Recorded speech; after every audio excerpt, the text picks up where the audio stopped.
Hello mga kamami, ngayong araw nga pala, ito nga pala madaling araw. Dahil nga pala, magugutom na ang mami nyo, ay ito. Nagtimpla nga pala ako ditong kape at nagluto ko ng itlog. Dahil nga pala, breastfeeding mama ko, ayan. For the kain muna ang babae yan. Dahil nga pala ito ay madaling araw na. Alam ko sa tingin ko sa oras na to ay 2:00 na to ng madaling araw. Dahil gutom na talaga ako. Ay wala nang ginawa ang bunso ko kundi kumain. Kaya nga pala talagang tulog na tulog sila. Ito maliit ko nga pala pagising-gising ng time na yan. Pero ako ito, kakain muna ako.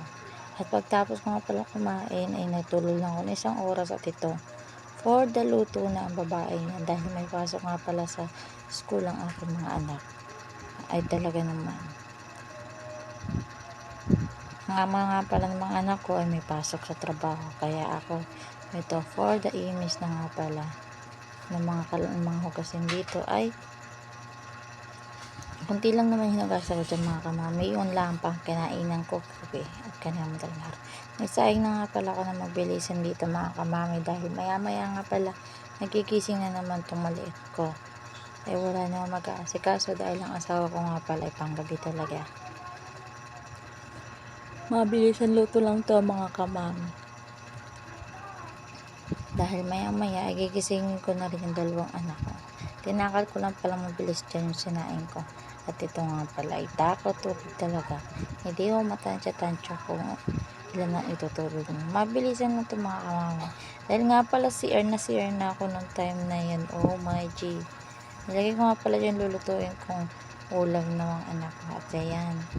4 kilos na ang persona na yan. Nugasan nga pala muna itong pinggan bago ko i-crack itong egg dahil nga pala syempre 2 itlog nga pala yung kinrack ko dyan at ito nga pala lagay ko na nga pala itong Argentina, hinalo ko lang pala dyan mga kamami bago siya lutuin. Syempre alangan namang tubuo yung itlog bago natin lutuin, hindi ganun.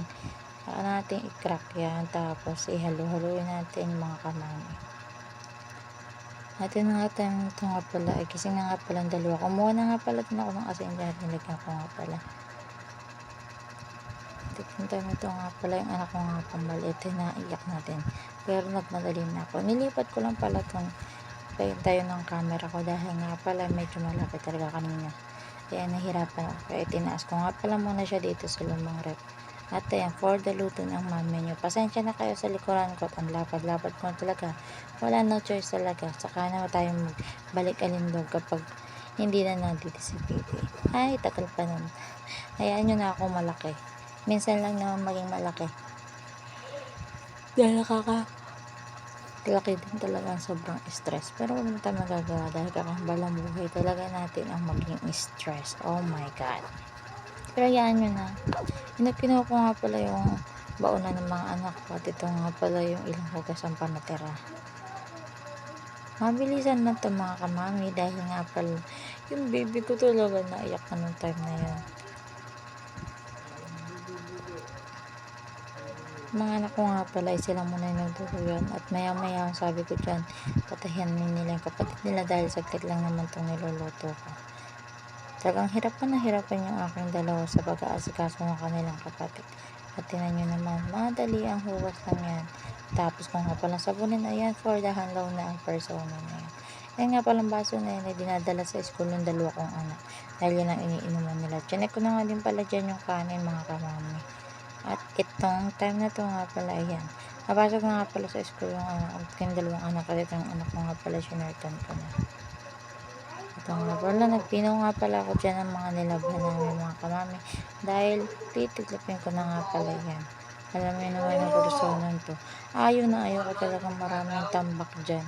Kaya ayan, for the pinaw na ang persona na yan. Dahil wala naman kikilos mga kamami kundi ako lang din. At itong habang nagbo-voice over nga pala ako, ay late na nga pala to. Yung mga anak ko nga palang 4 ay tulog na. Itong anak ko nga pala nasa sa video ay talaga naman nakita niya camera for nakit nga pala muna ang bata nga. Ang dami nga pala din ako iniisip ng time na to habang nagbo-voice over.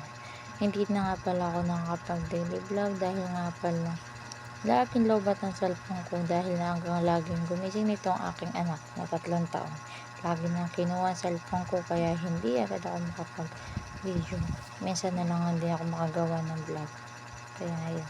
Inayos ko nga pala din dyan at kinuha ko na nga pala din itong mga nakasabit-sabit namin na mga nilaban. Ayan. Okay, kaya alam na naman yung ano ko dyan. Ang dami ko nga pala dyan mga sabit-sabit na nilaban. Dahil nga pa, alam nyo naman, 1 linggo bago maglaba. Kaya puno na yan. Hanggang dito na. Thank you for watching.